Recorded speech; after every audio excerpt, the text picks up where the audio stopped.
quwwata illa billahi al-aliyyil azim.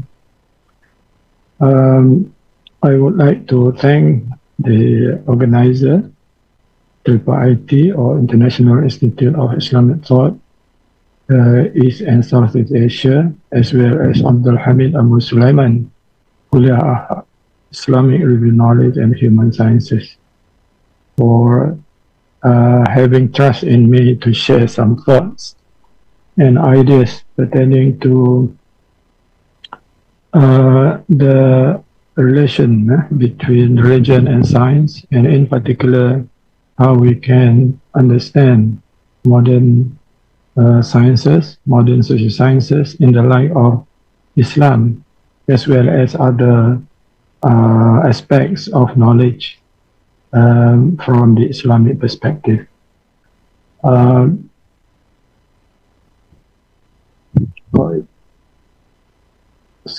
Doesn't move. Now, I just want to relate to what our previous speakers have mentioned during the launching ceremony, as well as the first week of lecture. My friend, Dr. Isa, introduced the scheme and also the history, as well as other input on sociology and anthropology.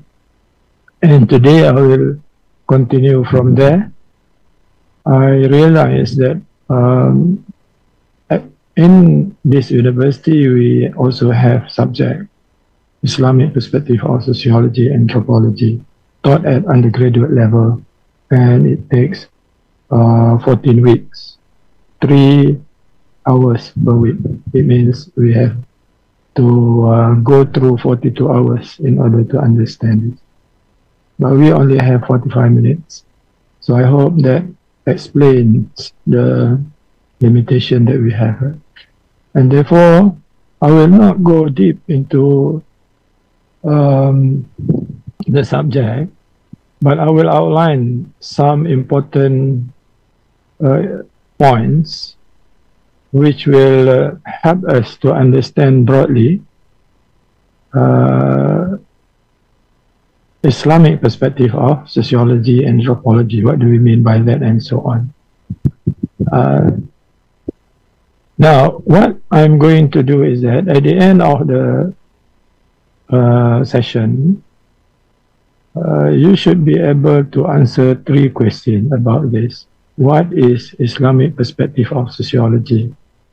It does not necessarily by definition, but by understanding of the whole concept of Islamic perspective and how it relates to sociology.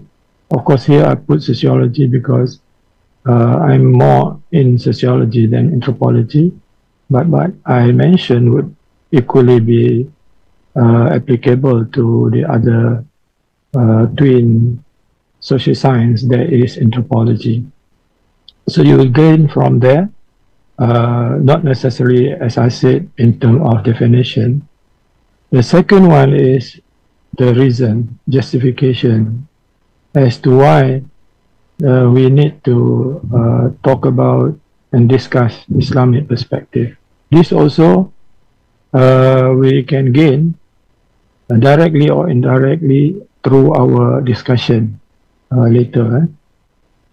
And what is most important is how Islamic perspective of sociology can be conceived and how we can do it, so that at the very least we can understand that sociology with Islamic perspective has certain understanding. There are many aspects that we have to look at, and given the limited time that we have, I will only touch on a few aspects. Now, I think it is good that I start with the synopsis that I have given you, or I have submitted to the organizers, because this more or less, if it is to be put at the end of the session, that will be conclusion from what we discussed. So what needs to be done is only rewording of all these things. Yeah. Now I will read therefore this one in the beginning one by one or line by line. Later the rest I will just skip uh, some of the slides to manage our time. Now, this course introduces students to the Islamic understanding of sociology and anthropology. So already implied here is our aim to try to understand sociology and anthropology. And what does it mean by this? What do we mean by Islamic understanding? And what is sociology and anthropology? So I will dwell on this. Now, it first establishes that Islamic social sciences are essentially rooted in the belief that Islam is both a way of life and a comprehensive worldview. So we will focus on this, that Islam is a way of life.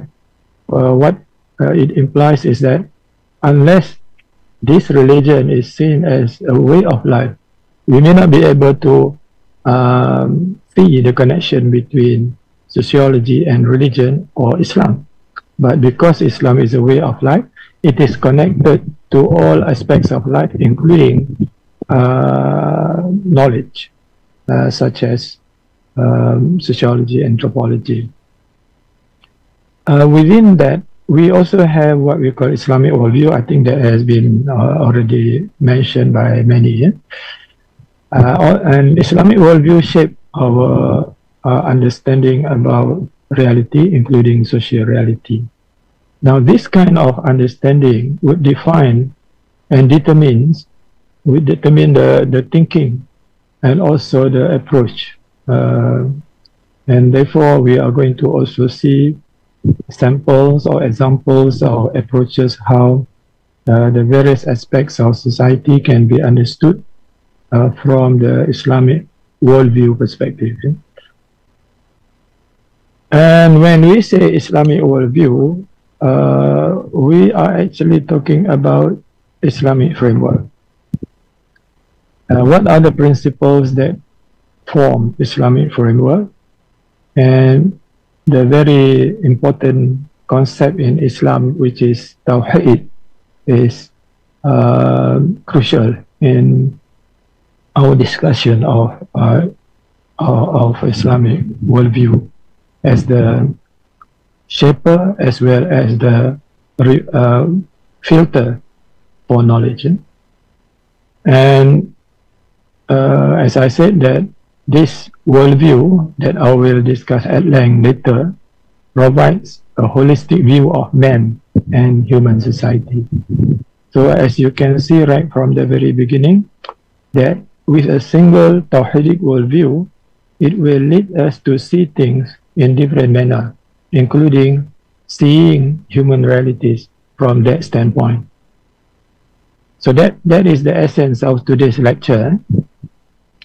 And this one is related to understanding of human society, whereby we will talk about the nature of human being, including particularly the purpose of our creation, or human creation, and how this understanding about the purpose influences the way we behave in society. And since society is a dynamic organism and the principles enshrined in the Quran are fixed and stable, in what way we can use revelation and reason to explain the dynamism that takes place, or the dynamic movements that takes place in social life. So basically this will be the whole idea of my presentation today. Now, I think it is important that we view the whole discussion connecting the three, what we call this, the three types of epochs or times that we have. The first one is, how are we related to our history and how things have developed in history, so that we can connect to our time in order to also think about what would be the future. So our understanding about certain thing now, based on what we understand from our revelation, as well as from our history, and how do we devise certain approaches in order to leave behind a legacy that will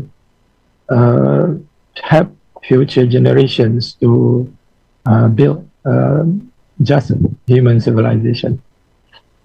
Now let us perhaps start with some questions, and I would expect that you also respond to this, so that it will be more interactive rather than I talk throughout alone.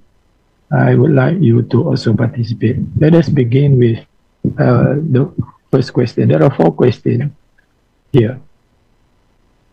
Mostly, from where do we need or do we learn about human society today? I hope organizer can allow the mic to be used by the participants, so that they can also say a few words if they want to say. What can I hear from you? From your opinion, we learn about sociology, about society today from where? Yes, I think Ahmad Muhammad. I can't hear you.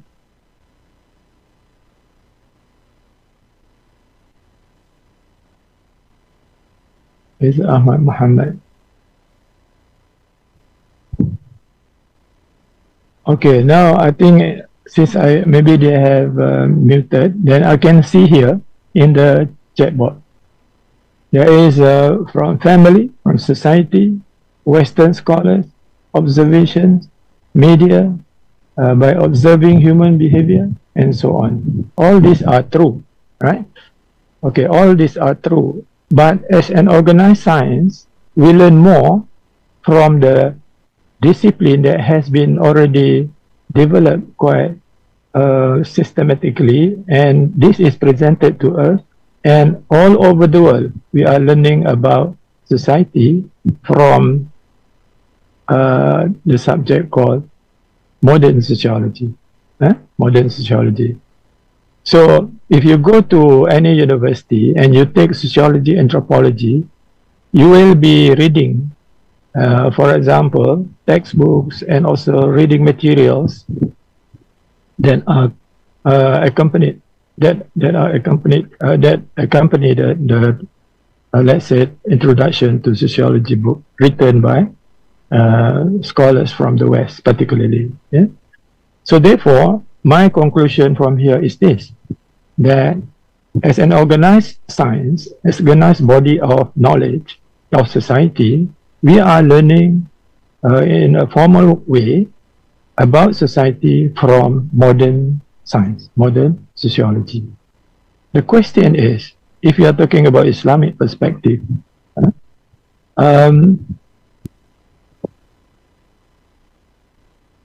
the question is modern sociology or modern anthropology un-Islamic? To the extent that we have to talk about Islamic perspective, right? So I will just put question first, and later the question will be derived directly or indirectly from our discussion.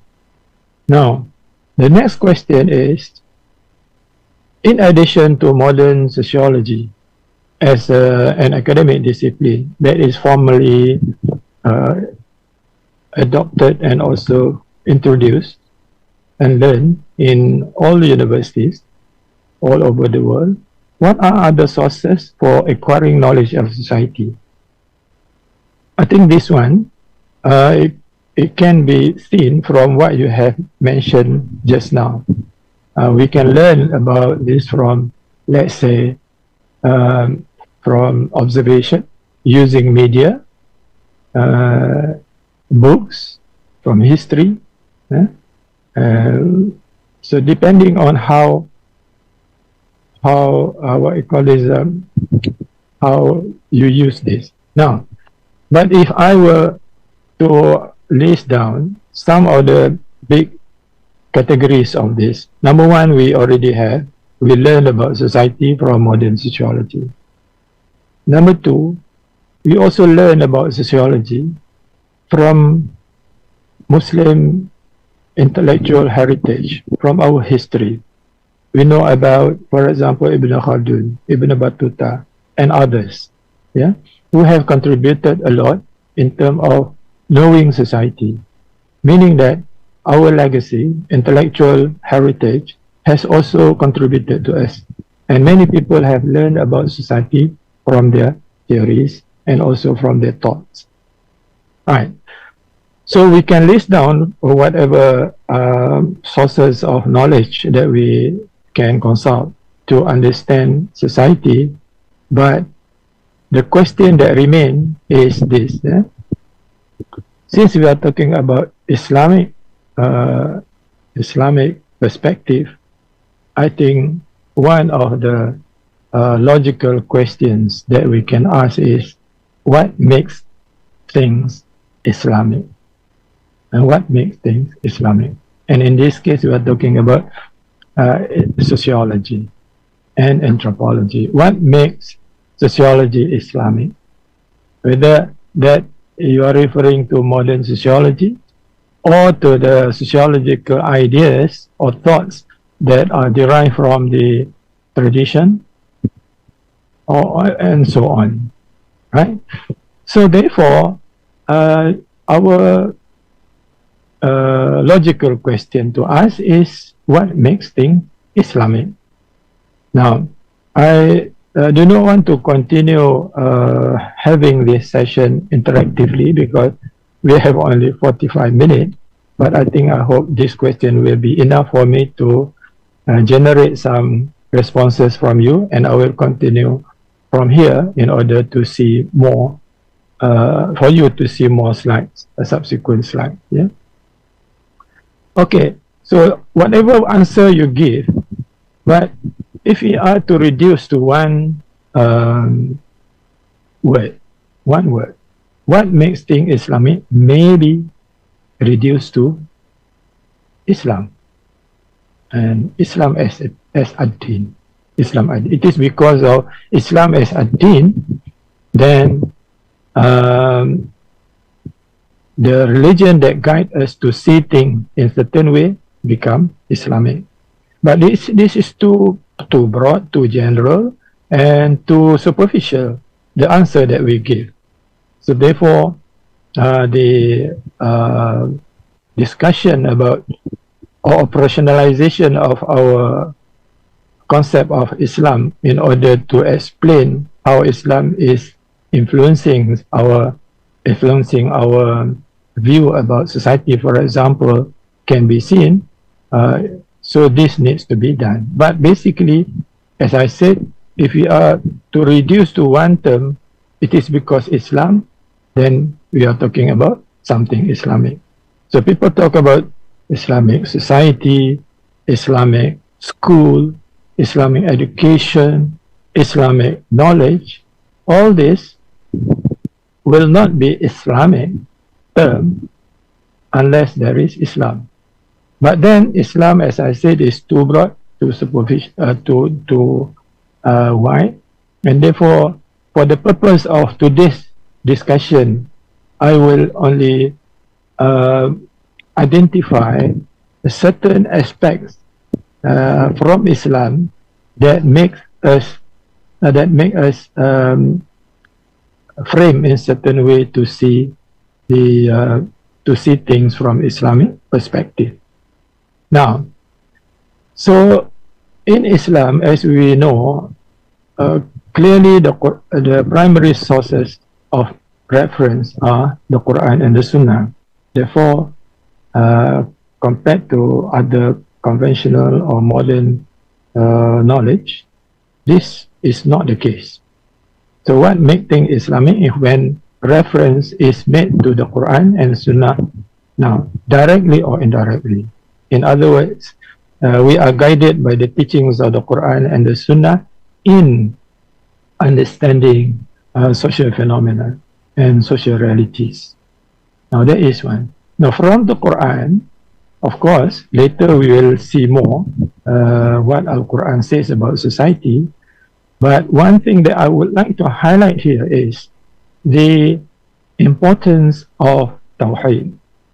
If it is to be one single word that represents the whole Quran, that word is At-Tawheed. At-Tawheed literally means oneness. And we are going to see after this what does it imply in terms of our perspective of things, including our perspective of sociology and anthropology.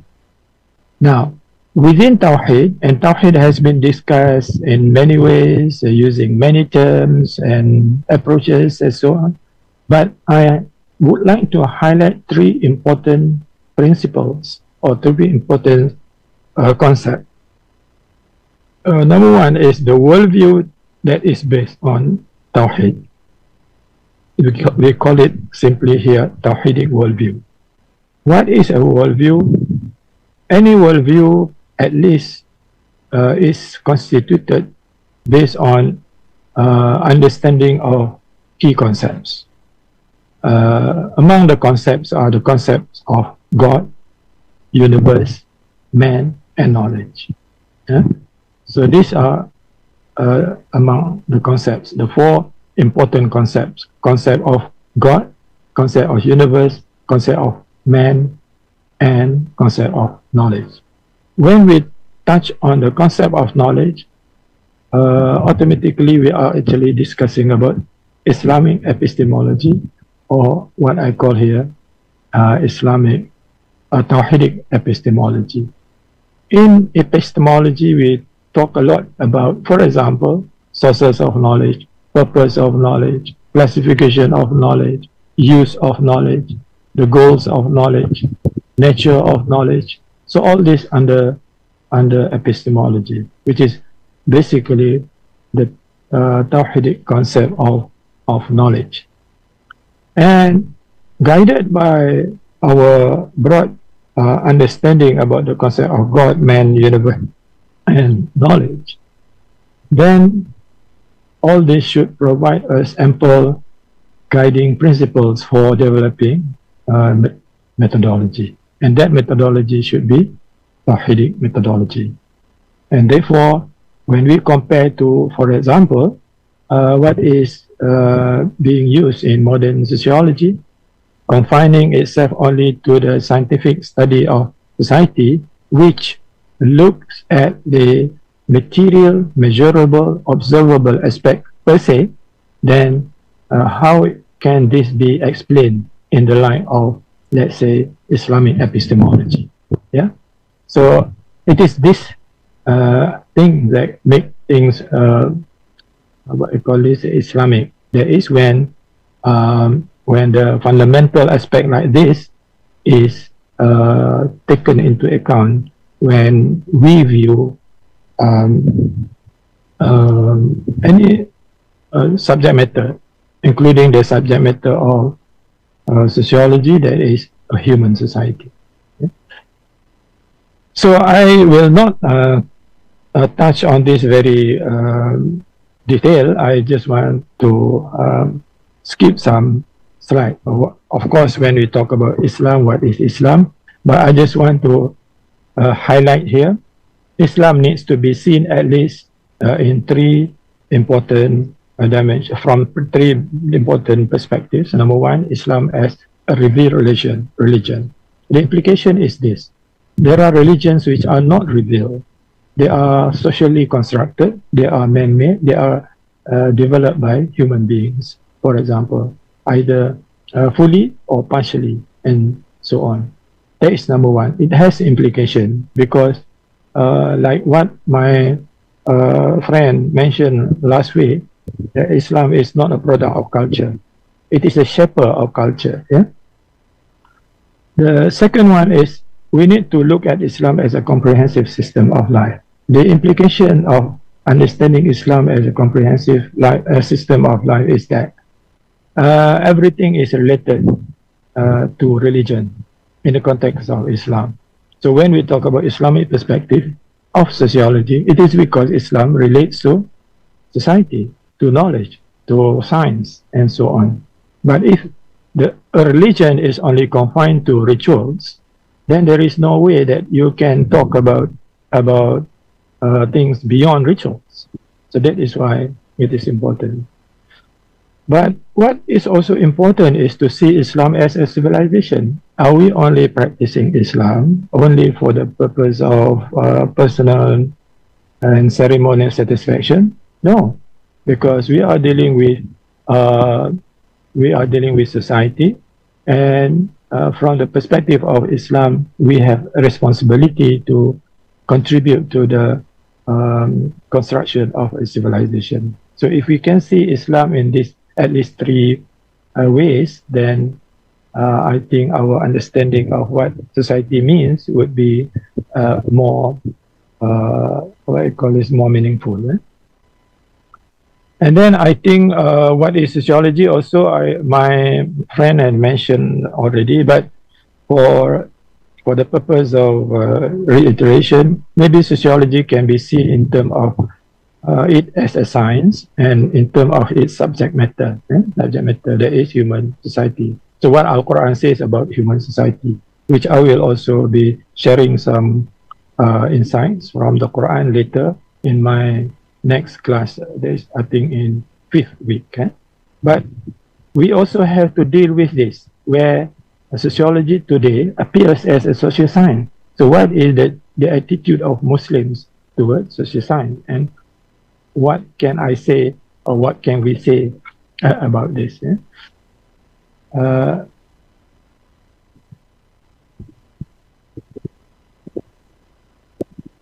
Excuse me. It's not that smooth. It doesn't.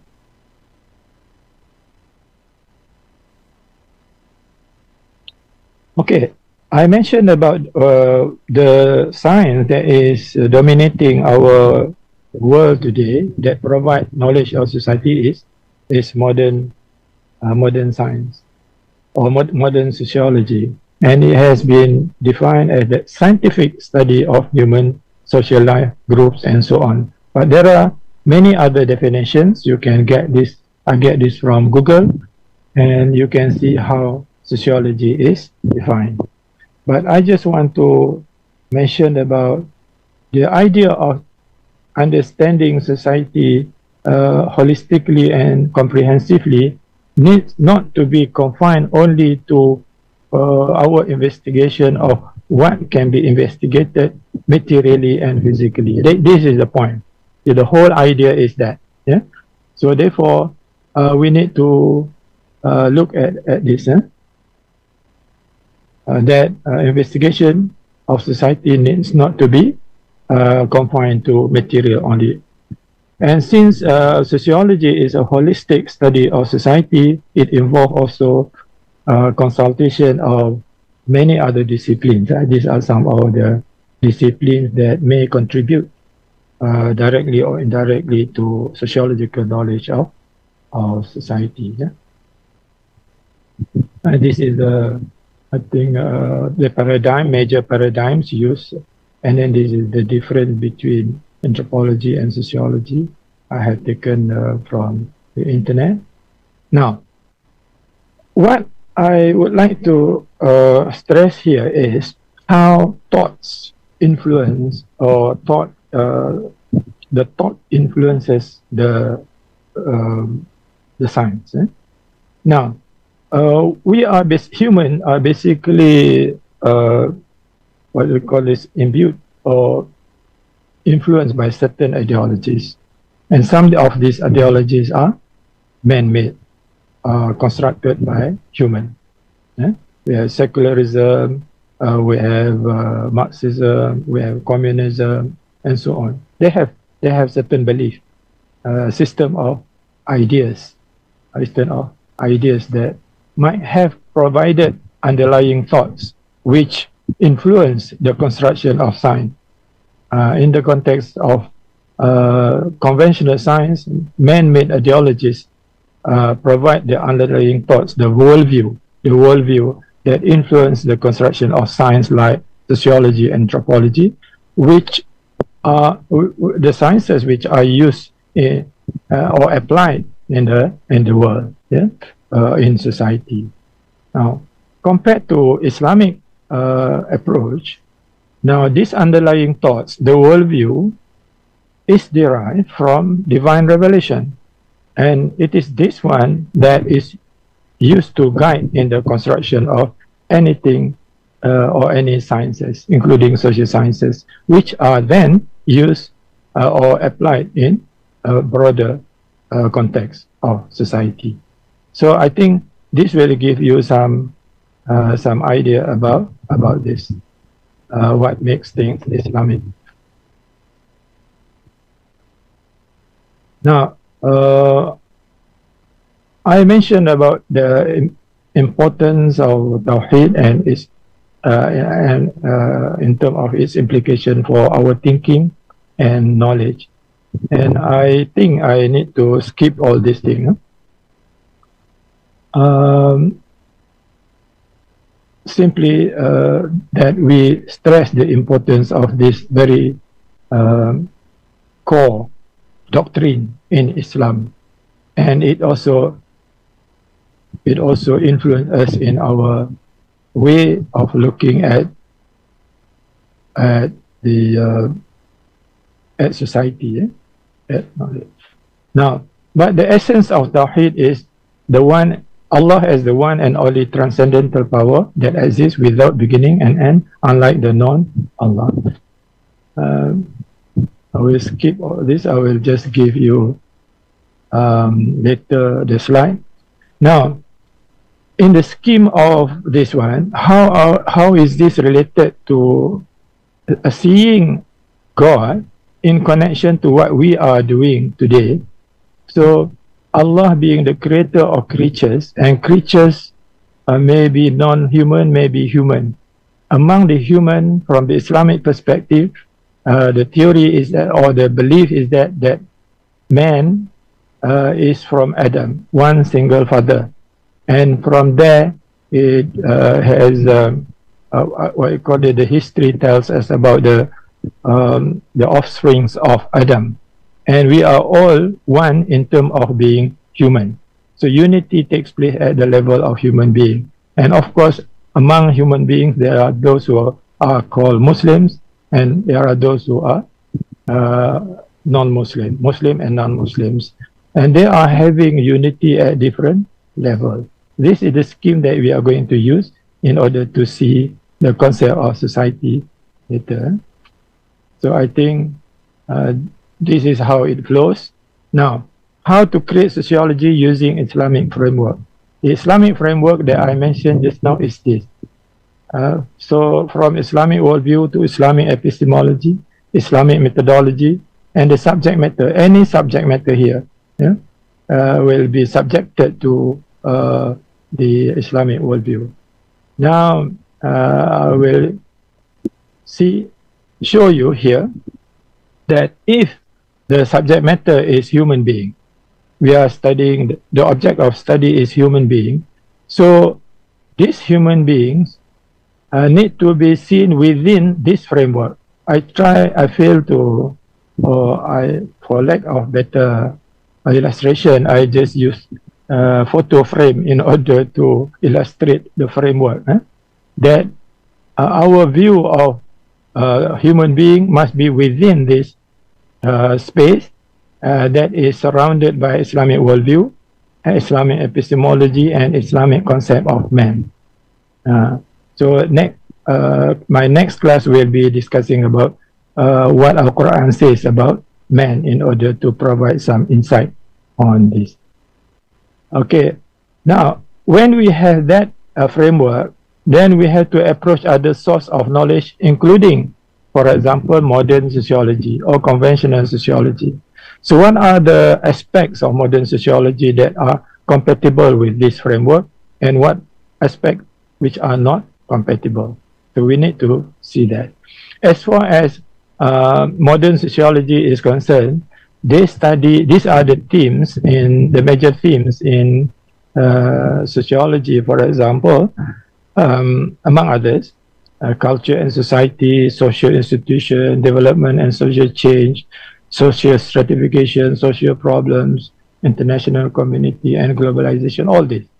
Now, for modern social scientists, they are using the scientific study based on the paradigm that I have mentioned, at least the three major paradigms of structural functionalist approach, social conflict approach, and what you call it, symbolic interactionist approach. And now many others like feminist approach and so on, right? So these are some of the paradigms that they use in order to understand society. But from the perspective of Islam, we need to be guided by Islamic worldview, and particularly the Quranic concept of man, before we approach or understand other concepts that are typical in sociological knowledge, concept of society and culture and so on. Yeah? So this is the thing that we have to do. And when we put it to compare it with the conventional one, then this would be the illustration. That, as I said earlier, we begin with the belief that Allah is the absolute existent. Allah exists without without beginning and end. Now Allah creates, and He tells us about His creation and Himself and ourselves through revelation. It is through revelation that we have developed or construct Islamic worldview, and one of the component of Islamic worldview is the concept of man. And using human reason, guided by this one, the upper level of our structure, we then approach all this in order to understand the different topics and themes in sociology. So actually, we are metaphysically guided before we are approaching the things which are empirically observable in order to provide some lights about the nature of this. So among others, when we talk about man, for example, people ask big questions about man. For example, where did we come from? Is there life after death? What is the meaning of life? So all these typical questions asked by philosophers, and there have been many answers depending on who you are. Either you are atheist or naturalist or secularist and so on. But we need to look at what Al-Quran says about what Al-Quran what are the answers from the Quran, which I will be dealing with in the my next class later. So these are the questions, the big question that will be kept in mind when we deal with the other more immediate questions about human being. And then we can see how we can look at the empirical realities in the light of the metaphysical, what you call it, thing. Now, when this is, I'm just giving you here example how we operationalize the concept of Tawheed to be implemented at, let's say, institutional level.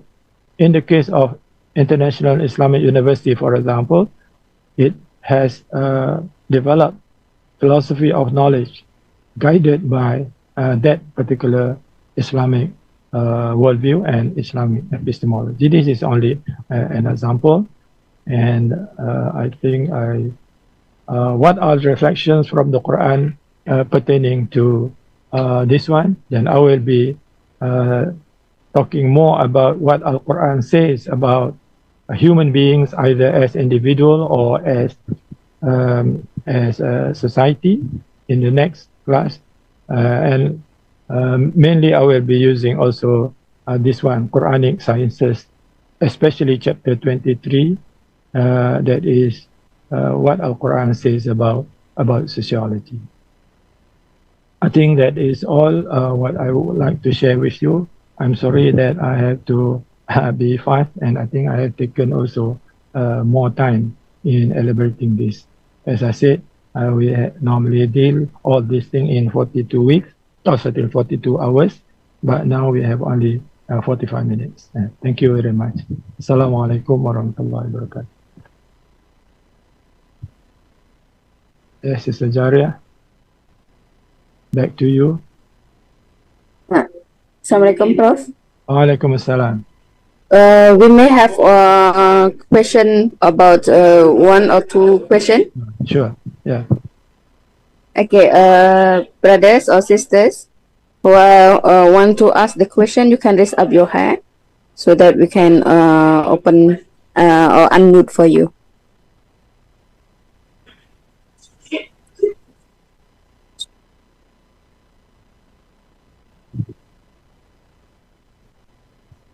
Prof, there is the question from the chat box. Okay. From Rido Takwa.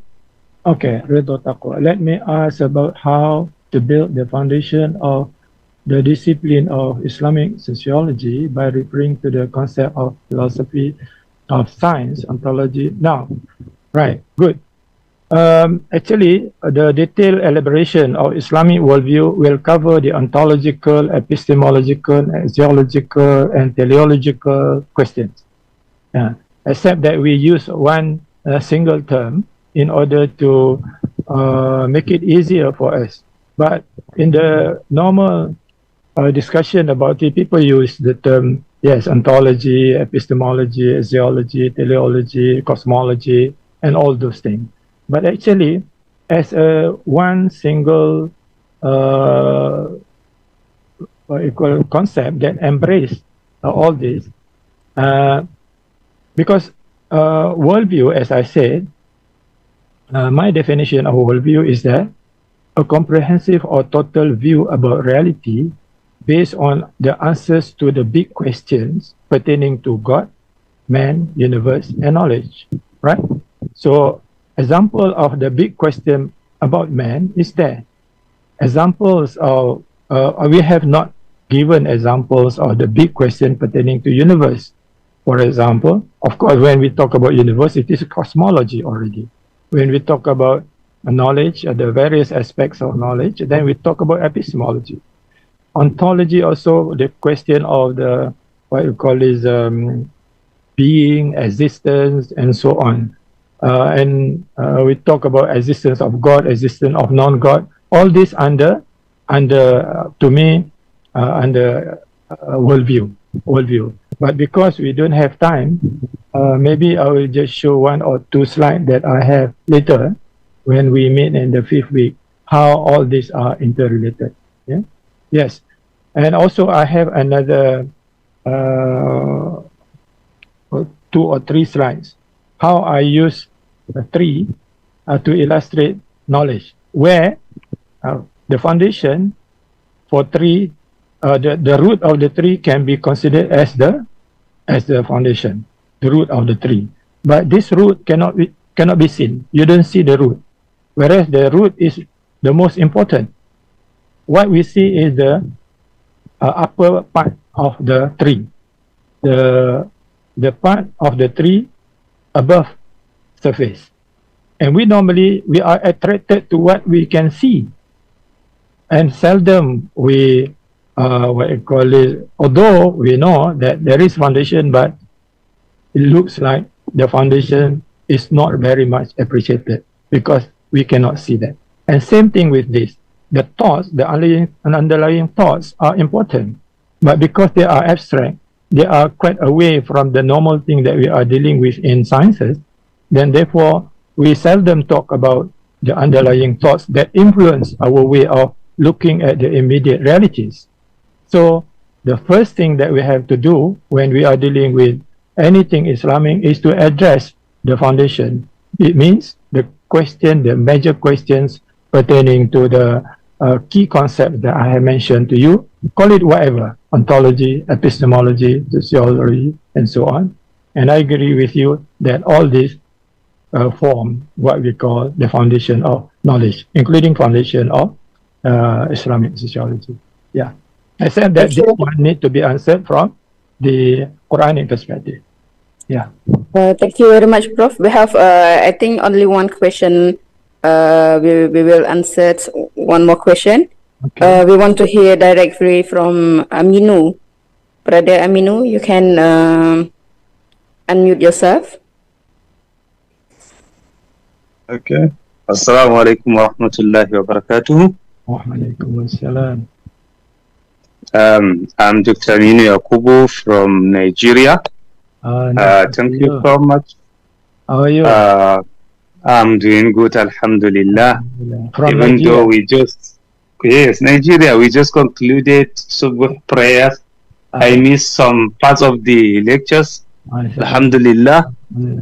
And the lecture, I'm a student of alumni of University Science Malaysia is deaf. MashaAllah. Good. MashaAllah. Alhamdulillah. As you have made mention, Prof, even though you have cleared some issues regarding the sociology, if I may comprehend, it means that we must Islamize all knowledge because we are Muslim.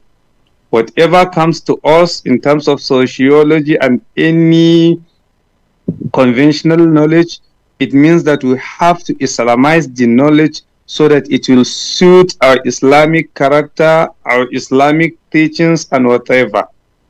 But is there any books, my question lies here, is there any book that guide Muslim on sociology, Islamic books? What I mean, books that were written okay. on that. Thank you very much, Brother Aminu. I really appreciate your view and also your concern. Let me show you here some books that are actually available. Some are published in India, some are here in Malaysia. And if you are in Malaysia, I think at least in the context of our university, we can what I call this. We can share this. Number one, there is a book by A.R. Mu'min. I show you here. Can you see? Okay. Yes, I can see. You can see, right? Okay, this Yes, of course. Introduction to Sociology and Islamic Perspective by A.R. Okay. Mu'min. And this was published in what? Let me see here. 2017 by Institute of Objective Studies. So you can contact you search in the internet, Institute of Objective Studies, India, and then maybe you can get contact in order to perhaps order and so on. By the same author, A.R. Mu'min, he has also what you call this, published a collection of articles from different people. He has edited this Sociology in Islamic Perspective, selected reading. Yeah. Okay. Yes, I can see. You can see. Yeah. So here you have many people who have been talking about Islamic perspective actively also, like A.R. Mu'min himself, and then Jamil Faruqi, Al-Marhum, Ibrahim Rajab, Bashir Dabla, and so on. Yeah? And here, this is my modest edited book, Islamic Perspective of Sociology and Anthropology, Some Reflection. Yeah, some reflection. Yeah? Yes, I can see it. Yeah.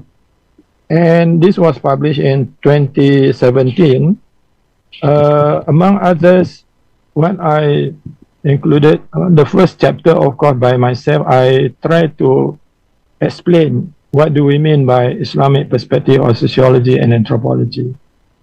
The reason why I did this is because I want to differentiate between the plural, the singular use of the word Islamic perspective and the plural form of Islamic perspective.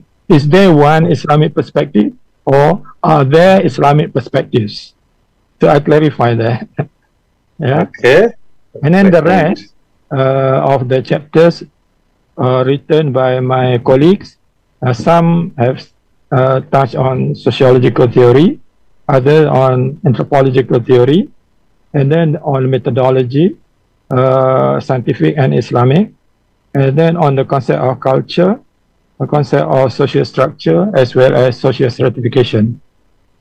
So these are the three examples of the works that you can perhaps get in touch later through various sources in order to maybe facilitate you in giving your thoughts also, not only to gain from this, but also to perhaps give your input. Yeah?